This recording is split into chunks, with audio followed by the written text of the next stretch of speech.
اللہم صلی علی محمد و آل محمد۔ شروع کرتا ہوں اللہ کے ببرکت نام سے جو دلوں کے بھید خوب جانتا ہے۔ محترم سامعین، السلام علیکم ورحمۃ اللہ وبرکاتہ۔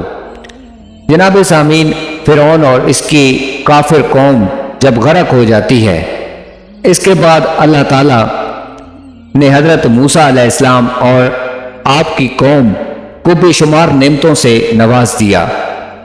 خصوصاً اللہ تعالیٰ نے بنی اسرائیل کو فرعون کی غلامی سے نجات دی تھی اور امن کی نعمت سے سرفراز کیا تھا۔ اللہ تعالیٰ اس کا ذکر سورہ الاعراف کی آیت نمبر 136 تا 141 میں بیان کرتا ہے۔ پھر ہم نے ان قوم فرعون سے بدلہ لے لیا، یعنی اس کو سمندر میں غرق کر دیا، اس سبب سے کہ وہ ہماری آیتوں کو جھٹلاتے تھے اور ان سے بالکل ہی غفلت کرتے تھے۔ ہم نے ان لوگوں کو جو بالکل کمزور شمار کیے جاتے تھے اس سرزمین کے مشرق اور مغرب کا مالک بنا دیا، جس میں ہم نے برکت رکھی ہے، اور آپ کے رب کا نیک وعدہ بنی اسرائیل کے حق میں ان کے صبر کی وجہ سے پورا ہو گیا۔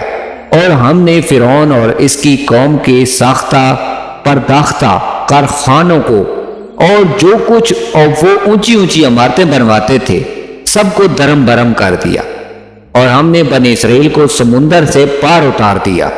بس ان لوگوں کا ایک قوم پر گزر ہوا جو اپنے چند بتوں سے لگے بیٹھے تھے، کہنے لگے، اے موسیٰ، ہمارے لیے بھی ایک معبود ایسا ہی مقرر کر دیجئے جیسے ان کے معبود ہیں۔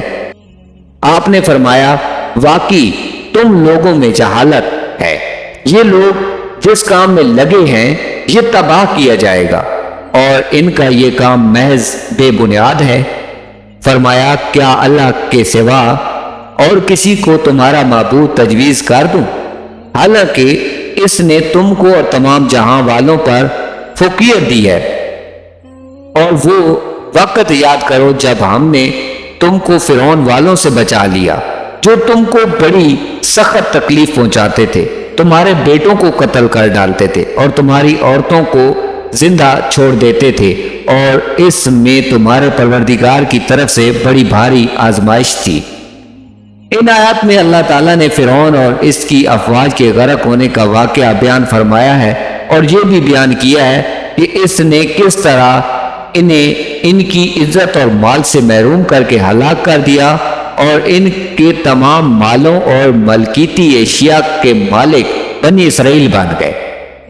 اللہ تعالیٰ سورہ الشرح کی آیت نمبر 59 میں بیان کرتا ہے، اس طرح ہوا اور ہم نے ان تمام چیزوں کا وارث بنی اسرائیل کو بنا دیا، اور ہم نے ان لوگوں کو جو بالکل کمزور شمار کیے جاتے تھے اس سرزمین کے مشرق اور مغرب کا مالک بنا دیا، جس میں ہم نے برکت رکھی ہے۔ قوم بنی اسرائیل جو تھی، ان کا گزر ایک بتوں کے قریب سے ہوا تھا، بت پرست وہ لوگ تھے۔ اللہ تعالیٰ نے اپنی عظیم اور برکت کتاب میں قوم موسیٰ کی ایک غلط فہمی کا بھی تذکرہ کیا ہے، جو سورہ الاعراف کی آیت نمبر 138 تا 139 میں ہے کہ ہم نے بنی اسرائیل کو سمندر سے پار اتارا، بس ان لوگوں کا ایک قوم پر گزر ہوا جو اپنے چند بتوں سے لگے ہوئے تھے، کہنے لگے، اے موسیٰ، ہمارے لیے بھی ایک ایسا معبود مقرر کر دیجئے جیسے ان کے معبود ہیں۔ تو اس پر حضرت موسیٰ علیہ السلام فرماتے ہیں کہ آپ نے فرمایا، واقعی ہی تم لوگ بڑی جہالت میں ہو، یہ لوگ جس کام میں لگے ہیں یہ تباہ کیا جائے گا، اور ان کا یہ کام محض بے بنیاد ہے۔ انہوں نے جہالت اور گمراہی کی یہ بات کہہ دی کہ حالانکہ وہ اللہ کی قدرت کی ایسی نشانیاں دیکھ چکے تھے جس سے عظیم رسول حضرت موسیٰ علیہ السلام کی صداقت بالکل واضح ہو چکی تھی۔ واقعہ یہ ہوا تھا کہ ان کا گزر ایک ایسی قوم کے پاس ہوا تھا جو بت پرست تھے۔ کہتے ہیں کہ وہ بت پرست گائے کی شکل میں اپنا بت بنائے ہوئے تھے اور اس کی وہ پوجا کرتے تھے۔ جب بنی اسرائیل کا ان سے گزر ہوا تو انہوں نے معلوم کیا کہ اس کی پوجا کیوں کرتے ہو، تو ان لوگوں نے جواب دیا کہ اس سے ہمیں نفع ملتا ہے اور حاجتیں پوری ہوتی ہیں۔ ان جاہلوں نے ان کی بات کو سچ سمجھ لیا اور اپنے پیغمبر حضرت موسیٰ علیہ السلام سے مطالبہ کر ڈالتے ہیں، جیسے کہ ہم قرآن کریم کی آیات کا تذکرہ کر چکے ہیں۔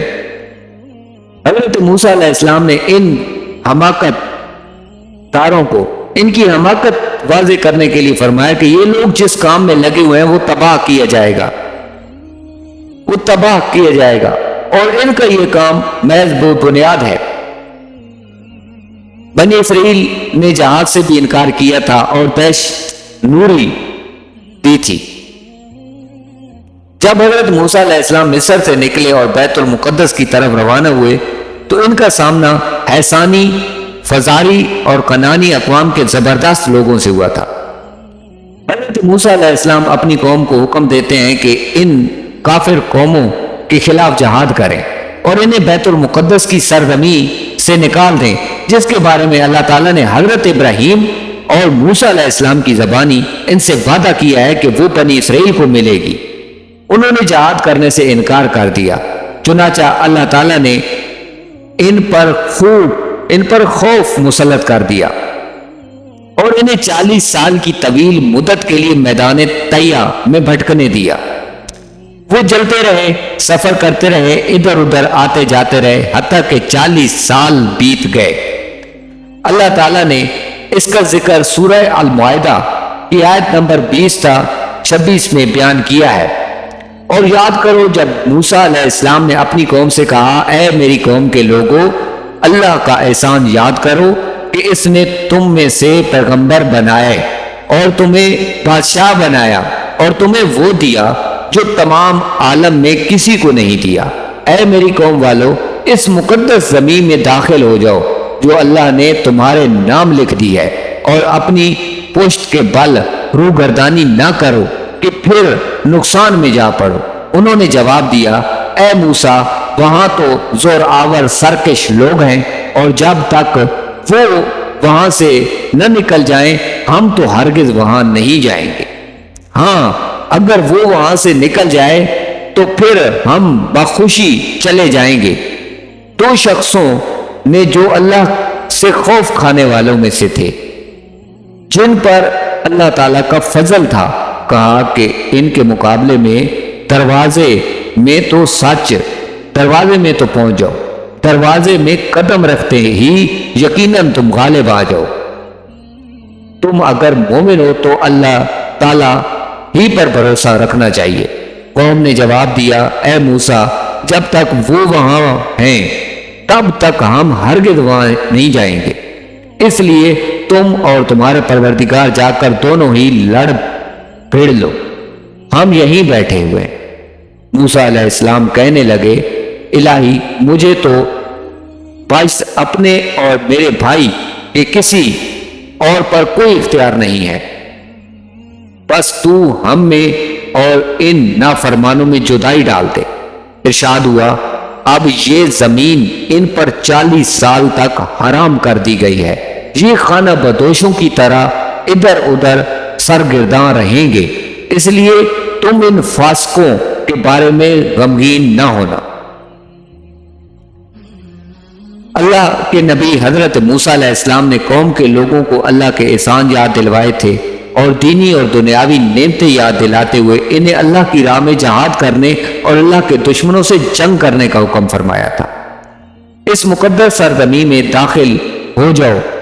بنی اسرائیل کو موسیٰ علیہ السلام نے کہا کہ اس مقدس سرزمین میں داخل ہو جاؤ جو اللہ نے تمہارے نام کر دی ہے، اور اپنی پشت کے بل روح گردانی نہ کرو، یعنی دشمنوں کے خلاف جہاد کرنے سے جی نہ چراؤ کہ پھر نقصان میں جا پڑو، یعنی ایسا نہ ہو کہ نفع کے بعد خسارے کا اور کمال کے بعد تنزل اور نقص کا شکار ہو جاؤ۔ انہوں نے جواب دیا، بنی اسرائیل اب حضرت موسیٰ علیہ السلام کو جواب دیتے ہیں کہ اے موسیٰ، وہاں تو زور آور سرکش لوگ ہیں، یعنی وہ بہت زبردست فسادی کافر ہیں، اور جب تک وہ وہاں سے نکل نہیں جاتے ہم تو ہرگز نہ جائیں گے۔ وہ ان جبارین سے ڈر رہے تھے، حالانکہ فرعون کی ہلاکت ان کے آنکھوں کے سامنے ہوئی تھی۔ جو ان سے کہیں زیادہ زبردست، زیادہ ظالم، زیادہ فوج والا تھا۔ اس سے معلوم ہوا کہ ان کی یہ بات قابل ملامت ہے کہ وہ دشمنوں اور ظالموں کے مقابلے سے پہلو طئی کر رہے تھے، پشت دکھا رہے تھے۔ اللہ تعالیٰ کے فرمان دو شخصوں کے بارے میں جو آیا ہے قرآن مجید میں کہ دو شخصوں نے جو اللہ سے ڈرنے والوں میں سے تھے، جن میں اللہ تعالیٰ کا فضل تھا، میں اس فضل اور انعام سے اسلام، ایمان، اطاعت گزاری اور شجاعت مراد ہے۔ انہوں نے کہا کہ تم ان کے مقابلے میں دروازے میں تو پہنچ جاؤ، دروازے میں قدم رکھتے ہی یقیناً تم غالب آ جاؤ گے۔ تم اگر مومن ہو تو تمہیں اللہ ہی پر بھروسہ رکھنا چاہیے، یعنی اگر تم اللہ پر بھروسہ رکھو گے، اس سے مدد مانگو گے، وہ تمہاری مدد کرے گا۔ بہرحال حضرت موسیٰ علیہ السلام نے اللہ تعالیٰ سے دعا کی کہ مجھے تو صرف اپنے اور اپنے بھائی کے علاوہ کسی کے اوپر اختیار نہیں ہے، بس تو ہم میں اور ان نافرمانوں میں جدائی ڈال دے۔ ارشاد باری ہوا کہ اب یہ زمین ان پر 40 سال تک حرام کر دی گئی ہے، یہ ادھر ادھر سر گرداں رہیں گے، اس لیے تم ان فاسقوں کے بارے میں غم نہ کھاؤ۔ جہاد سے انکار کی وجہ سے انہیں یہ سزا دی گئی تھی کہ وہ دن رات صبح شام بے مقصد گھومتے رہے۔ کہتے ہیں کہ جو لوگ میدان طیہ میں داخل ہوئے تھے وہ سب کے سب اس 40 سال کے دور میں مر کھپ گئے، صرف یوشع اور کالب علیہ السلام باقی رہے۔ صحابہ کرام رضی اللہ عنہ کا جذبہ اطاعت اس طرح کا تھا کہ اس کے برعکس سیدنا محمد صلی اللہ علیہ وآلہ وسلم کے صحابہ کرام رضی اللہ عنہ کا ایک عمل روشن مثال ہے۔ جب نبی کریم صلی اللہ علیہ وآلہ وسلم نے غزوہ بدر کے لیے مدینہ سے باہر جا کر مقابلہ کرنے کے لیے صحابہ کرام سے مشورہ کیا تھا تو حضرت ابو بکر صدیق رضی اللہ عنہ نے بات کی تھی اور بہت عمدہ بات کی۔ دوسرے مہاجرین نے بھی آپ صلی اللہ علیہ وآلہ وسلم کی رائے کی تاکید کی۔ آپ نے پھر بھی فرمایا مجھے مشورہ دو۔ حضرت سعید بن معاذ رضی اللہ عنہ نے فرمایا اللہ کے رسول صلی اللہ علیہ وآلہ وسلم آپ کا ارشاد غالباً ہم انصار کی طرف ہے، قسم ہے اس ذات کی جس نے آپ کو حق کے ساتھ مبعوث فرمایا ہے، اگر آپ ہمیں اس سمندر میں گھسنے کا حکم دیں گے تو ہم اس میں بھی گھس جائیں گے، ہم میں سے ایک آدمی بھی پیچھے نہیں رہے گا۔ ہمیں یہ بالکل ناپسند نہیں کہ آپ ہمیں دشمن کے مقابلے میں کھڑا کر دیں، ہم لوگ ڈٹ کر مقابلہ کرنے والے ہیں، جم کر لڑنے والے ہیں۔ امید ہے اللہ تعالیٰ ہمیں ایسی جنگ کرنے کی توفیق دے گا جس کو دیکھ کر آپ کی آنکھیں ٹھنڈی ہو جائیں گی۔ آپ اللہ کی برکت کے ساتھ ہمیں لے چلیے۔ حضرت سعید رضی اللہ عنہ کی یہ بات سن کر نبی کریم صلی اللہ علیہ وآلہ وسلم انتہائی خوش ہوئے۔ حضرت عبداللہ بن مسعود رضی اللہ عنہ سے روایت ہے، انہوں نے فرمایا کہ میں مقداد رضی اللہ عنہ کا ایک ایسا عمل دیکھتا ہوں کہ اگر وہ مجھے نصیب ہوتا تو مجھے اس جیسے دوسرے تمام اعمال سے زیادہ پیارا ہوتا۔ آپ مقداد رضی اللہ عنہ رسول اللہ صلی اللہ علیہ وسلم کی خدمت میں حاضر ہوئے تو آپ مشرکین کو بددعائیں دے رہے تھے۔ حاضر ہو کر فرمایا اللہ کے رسول قسم ہے اللہ کی، ہم آپ سے اس طرح نہیں کہیں گے جس طرح بنی اسرائیل نے موسیٰ علیہ السلام سے کہا تھا، چاہے آپ اور آپ کا رب جا کر جنگ کیجیے، ہم نے یہاں بیٹھے ہیں، بلکہ آپ کے دائیں بائیں آگے پیچھے لڑیں گے۔ میں نے دیکھا ہے کہ رسول اللہ صلی اللہ علیہ وآلہ وسلم اتنے خوش ہوئے کہ آپ کا چہرہ مبارک چمک اٹھا تھا۔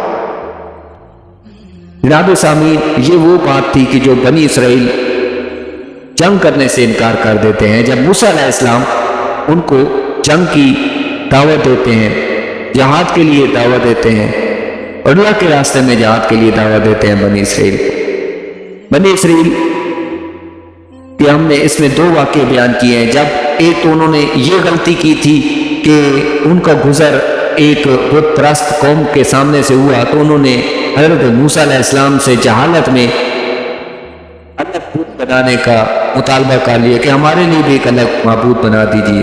اور دوسرا ہم نے اس واقعے میں یہ ذکر کیا ہے کہ جب موسیٰ علیہ السلام ان کو جہاد کے لیے دعوت دیتے ہیں تو وہ جہاد سے انکار کر دیتے ہیں۔ امید کرتا ہوں کہ میری پہنچائی گئی معلومات سے آپ کو فائدہ ہوگا، اور مزید انشاءاللہ اس قصے کو ہم بڑھاتے ہوئے آگے بیان کریں گے۔ اب تک کے لیے میں آپ سے اجازت طلب کرتا ہوں۔ اللہ حافظ۔